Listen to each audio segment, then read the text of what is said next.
Welcome back to the second part of my conversation with Emma Isaac. She's founder and CEO of Business Chick and an author about Wingingit. Enjoy. As a result, I bought my first business, bought into my first business at the age of 18. I bought my first property when I was 19. I set myself a goal to buy 10 investment properties as quickly as I could. And I did that within, I think it was 7 or 8 years. I invest in the stock market every single day. I make sure I check my cash position in my business and I check my shares. I've just really educated myself when it comes to money. And, it's something that I encourage everyone to do, but particularly women.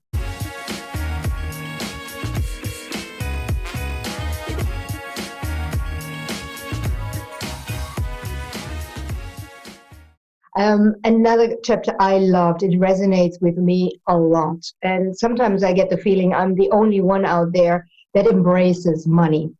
Okay, not necessarily in a capitalistic way, but one of your chapters is called Money is Not a Dirty Word. I mean, I do underwrite that. Do you want to explain a little bit why you felt the need to put this chapter in and what is really wrong in your view with most people, how they think or use money? Yeah, amazing. And again, we could write, maybe you and I need to write a book together about where we've got so much homework. Listen, I grew up in, again, a wonderful child with my parents. I'm very, very close with both my parents who are still together to this day. And the story we were taught about money was that money was bad and that rich people were greedy. And I had to unlearn and rewrite that story for myself because as I grew and I got to meet some amazing, incredible leaders, I saw what money could do for impact. And I saw what money could do, not just from a philanthropic point of view. That's one thing. And as leaders, we should all be contributing to causes and engaging causes that are important to us. Absolutely. But just this, idea of money being so inextricably linked to power and how much power can get you a seat at different tables, right? So I started to think about this. And I also, as a teenager, got really into personal development. So I'd read so many books and listen to, back in the day, it was cassettes of, all these people like Tony Robbins. Tony Robbins! I know. And, people like... Robert Kiyosaki and Napoleon Hill and all those sort of foundational books and classics. I read them all growing up. And what I really got is this idea of being self-made and that it, was possible to build not only financial independence, but build wealth for yourself if you knew a bunch of, techniques and tools. So as a result, I bought my first business, bought into my first business at the age of 18. I bought my first property when I was 19. I set myself a goal to buy 10 investment properties as quickly as I could. And I did that within, I think it was 7 or 8 years. I invest in the stock market every single day. I make sure I check my cash position in my business and I check my shares. I've just really educated myself when it comes to money. And, it's something that I encourage everyone to do, but particularly women. I've always been the sole breadwinner in my family, and I've always been the one who has been obsessed with educating myself and learning more. I'm really, really, really interested in investing in female-led businesses. I believe, a huge step forward is when women can learn how to invest, because we are not offered the same access as men. I told this story last week when I sent an email around to our community. About 10 years ago now, I was at an end-of-year dinner and there were 6 entrepreneurs there, 3 guys and 3 women on the other side of the table. And I started listening to the gentleman's conversation. They were talking about all the business deals they'd put together throughout the year, the different startups they'd invested in, the well-established business they'd invested in, the property and real estate deals they'd done together. And I looked to my 2 girlfriends and I said, "Are you listening?" I said, "At any point, have these men invited you into any of these investments?" Because they were both entrepreneurs. They had means. Yep, they had the capital. They had the smarts to be able to invest in these projects. And they said, no, never once have they thought to sort of lean over the table and say, hey, do you want to put in whatever, $100,000, $1 million, whatever the amount is, $10, I don't care. It's the asking. Yeah, considering that you as a lady at the table would do such a thing. Right. So there was never that invitation. There was never that permission given. So I'm really, really interested in this whole idea of how we get women into investing and how we open their eyes to, again, not only financial independence, which we should all be striving for, but in removing the kind of veil and the shame that comes with money, and understanding that it's okay to talk about money, and it's okay to want to build wealth for yourself. And it is my hope and dream that you will then go and do wonderful things and make an impact with that money. But it's also okay if you don't do that. It's also okay. I think for women, when it comes to money, the only way we feel comfortable talking about it is if we're talking about, I've raised this much money and I've done this much charity work. It is okay for you to be wealthy and successful. And we're not taught that. That's not the story we're read as children. It's not. So, I have done a lot of work in this area, and I've really tried to work hard on my financial acumen as a business owner. I've tried to coach and mentor other business owners to also not stick their head in the sand when it comes to managing their finances and understanding how to read accounting statements and understanding the right questions to ask and understanding how to build a financial team around you, because it's not my strength. For a lot of women, it may be. It is not my strength.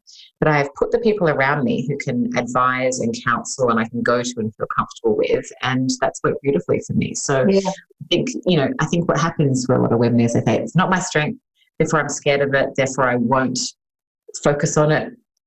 Therefore. So, but we all know that what you focus on is what gets results. So you've got to, again, it's all the stuff we've been talking about. Take action, just little tiny things. Help me understand this. Help me understand that. Why do we do this? Why is that? Why am I paying this amount of tax? And just that never-ending sort of curiosity and inquisition into what's going on will set you up so beautifully. And again, you just got to start somewhere. I was never taught this. I never knew how to invest in real estate. But then, there's 35 steps you've got to take to do that. And then, one after the other. And then you suddenly at 17 and then you're at 30 and then you're a property owner or whatever it is, So I think it's just such an important lesson, to wrap our heads around. I really do. Yeah, absolutely. And I think the important lesson is you don't have to have already loads of money in order to invest money. I think this is the financial education that even with little and starting early can make long-term a real difference. But you have to, as you were saying, be curious, get into it. Money is not dirty. Finances are important. I mean, I tell my daughter, look after your money so one day your money can look after you. And I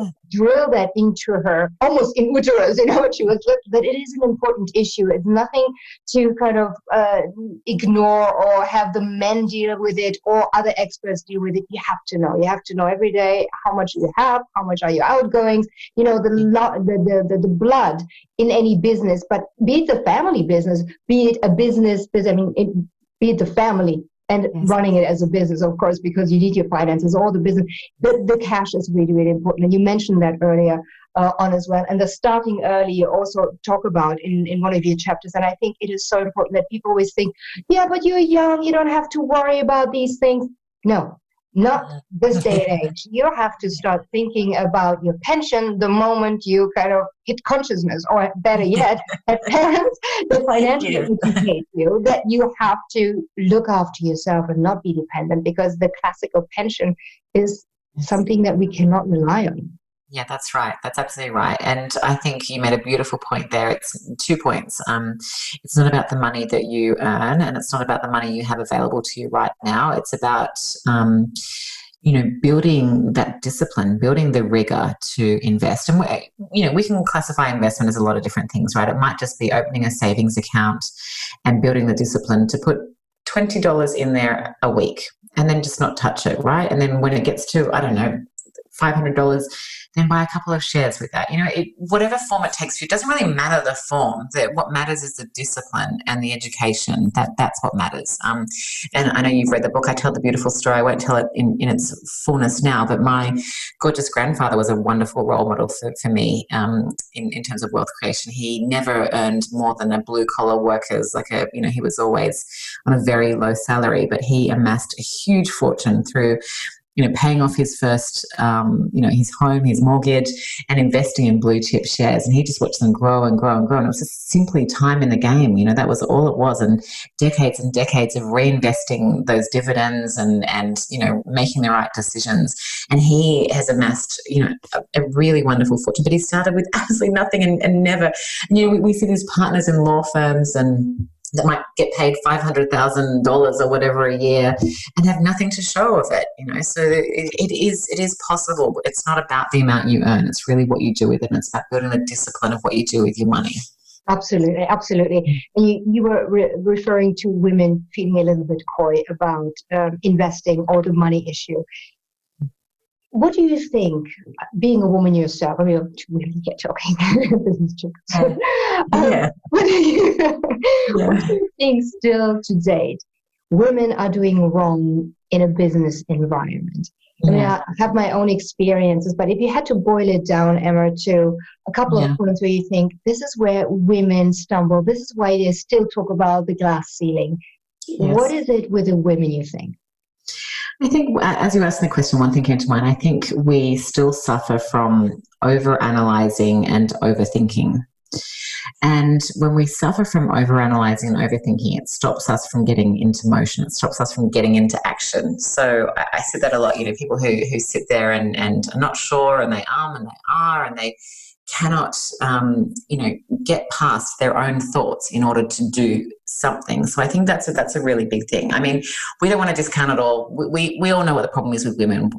It's the same with racism, right? We are all working to a set of systemic infrastructure, if you like, that has been there forever and will not change much in the next few decades, as much as we put our hearts and souls into this work. But this is still what we're working in. We're working in a system that wants to keep us powerless, and that's it. So to me, the solution to that seems that we have to take on self-empowerment, right? If the system's not going to empower us, we have to do the work ourselves, And so that's my encouragement to all women out there. But the thing is, that's holding most people back is this idea of over-analysing, wanting to have this perfect idea before they start something, wanting to have this beautiful plan before they get into action, and just the overthinking and the over-analysing, the questioning, and it's just like, get out of your head and start something, and it can be that simple. It can be. Oh. Let me quickly interrupt the conversation to say thank you that you are here with me on the channel. If you do enjoy what I'm putting out, the in-depth kind of conversations, then why don't you subscribe and also hit the bell button so I can keep you informed with our newest releases. Thanks for that in advance, and let's get back to the conversation. Okay, go listen to Marissa Peer. You are enough, because I think that women often suffer from that I'm not enough syndrome.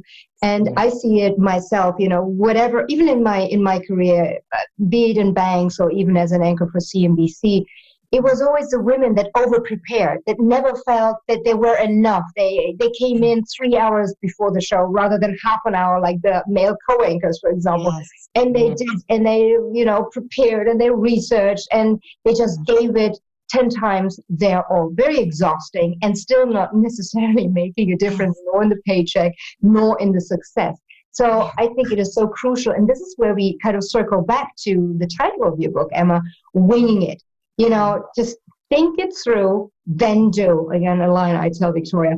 But this is really, think it through, definitely. Make a plan, have a look at the consequences of your actions, but then don't circle over and over and over. Just go for it and do it. Yeah, absolutely. And I think what you say there is so important. I hope that your listeners get really clear on that. And I've seen it as well. Just the other day I had to interview 2 celebrities, and there was a male and a female, and we were doing a video and I was questioning them. And, I watched how much the female prepared, and she was there early and she was stressed and, and she wanted to do a great job, which is what we all want to do. And the guy walked in, he was 1 minute early, he was just on time.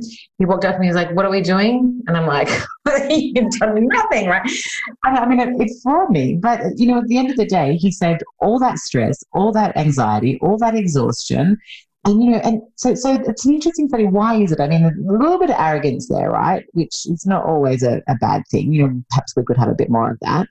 But just that, how do we shortcut and how do we back ourselves? How do we teach ourselves the confidence of, this is all the stuff we're talking about, right? Winging it is really about how do we develop this confidence to be able to do things and shortcut our ways so that we're not exhausting ourselves and burning out at every single point. So I think that is just something that's so profound that we can all draw inference and inspiration from. This thing that we we do 10 times the amount of work than the guys do, and it's just not necessary, right? And they're so mediocre, so it's just not necessary, right? We just got to maybe bring the average down a little bit.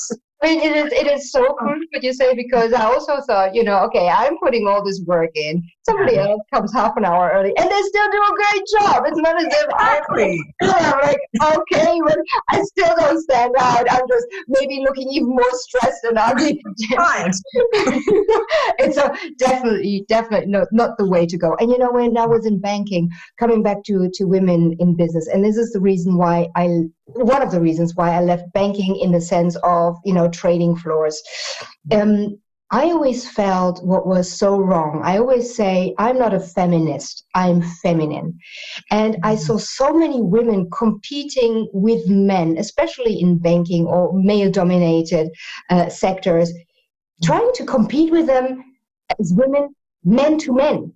And that is ridiculous, frankly. I think it is so sad to see women denying their femininity, and we have what people call soft skills, which are, I think, complementing very much all the skills that the male partner in the business has. And I think it's something to thrive on, develop, add to the equation, and be proud of, and not all of a sudden become, somebody that is more male than the actual male. Right, yeah. 100%. I mean, I think the journey there for all of us women who are striving for more in our own lives and want to develop ourselves into amazing, career people, or whatever our aspirations are, is to not try and morph ourselves into the male set of skills and personalities and work styles. It's not even to try and morph into the female. It's to compete against ourselves. Don't compete against the other men, the other woman. It's to get better ourselves. So better than yesterday, better than last year. Almost putting on our blinkers and saying, I know where I'm going, and I'm going to be better, and I'm going to improve every day, and I'm going to practice this art of getting more confident and more skilled, and whatever it else is that we're striving for. So I think it's a beautiful, beautiful philosophy. Don't compete against the guys.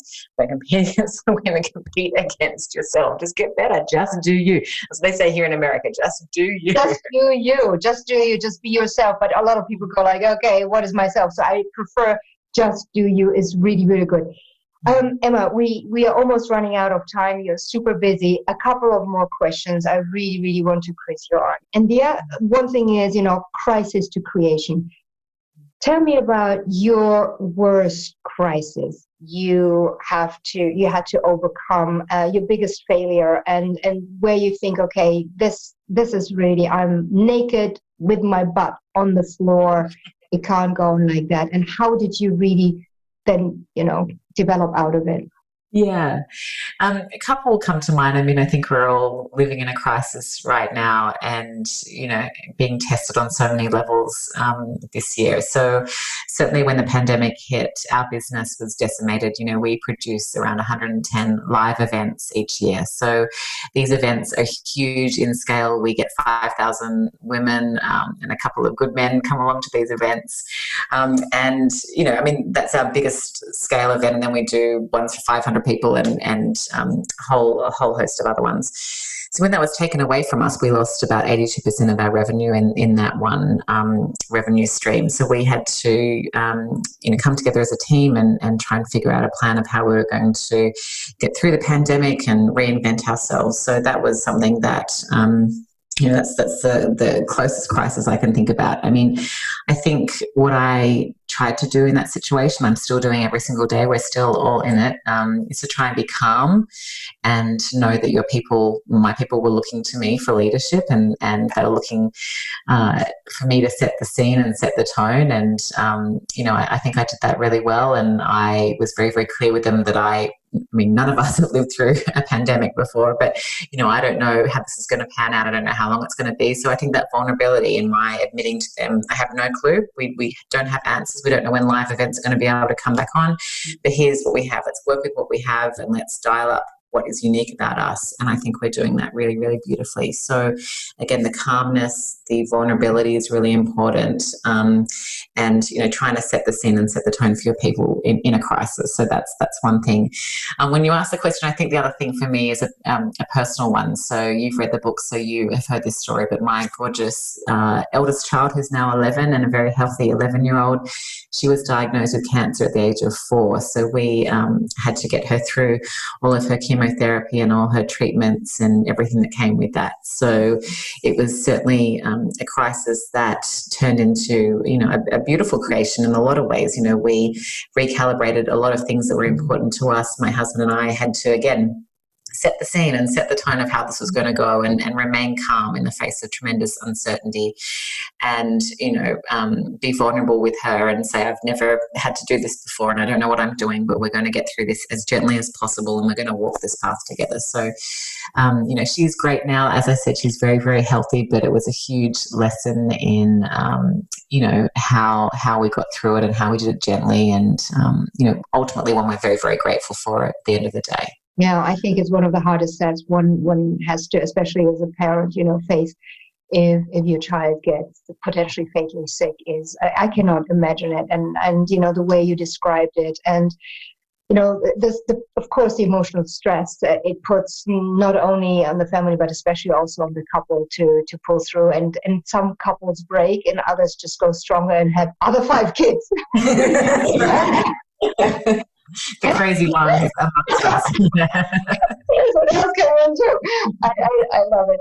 And your chapter, I don't want to go into it, actually says, don't call me Superwoman, but right. I call you Superwoman because you live the cows in your home as you describe it yourself and you enjoy it. Last question, Emma. I know we've been talking about all your key insights, but if you really had to drill it down to 3 key insights for our TV community, what would you say that Wingingit really should hit home, if nothing else, when they take your book and read it? That's beautiful. I think the one thing I'd say, and it's how I've been able to build my businesses and create some success for myself, is to focus on our relationships. I think networking gets a very bad rap, but we should always be focused on our relationships. We should be giving more than we're receiving. We should be doing favors for other people because, Dr. Lois Frankel says this, when you need a relationship, it's too late to build one. So we must focus on our relationships. I think we need to highlight as the second one is understanding finances, really getting clear on your own money story personally, really getting clear on business can be simple, and you alluded to this before yourself. You have to make more money than you spend, and we complicate the process, but you have to know how your business actually makes money. You have to pull those levers to be able to make money. And I think the third piece or the concept, which we've talked about so much today, and I'm grateful for the opportunity, but it's really about knowing that action is the cure for everything, and that's not to say that you want to go on and build a multinational, multi-billion or million-dollar business. It's not that at all. Action can mean writing the first sentence in that novel that you've wanted to always write. It can be picking up the phone to heal a relationship with a sibling or a parent. It can be, putting on your running shoes or your sneakers and taking that first step around the block. We just forget that we have available to us many, many, many small actions that can get us on the way to wherever we want to go. So I think the action piece would be the third thing that I'd say. Beautiful. Emma, thank you so much. Believe me, I could talk to you for another 2 hours and I would continue to come out pure gold out of this conversation. Thank you so much for being with us on Mentory TV. I am only a baby with my initiative, which started during the lockdown. So I'm truly honored to have you join. I think it's fantastic what you do with Business Chicks, and I really hope that you really create out of this crisis an even stronger network. I mean, I think you have about 500,000 now of members right now, and I really love the book.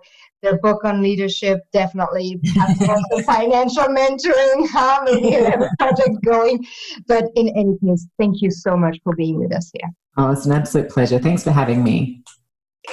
And thank you, dear Mentory TV community. I hope you enjoyed the conversation with Emma Isaacs. I certainly did. And well, I can only say stay tuned because lots more to come.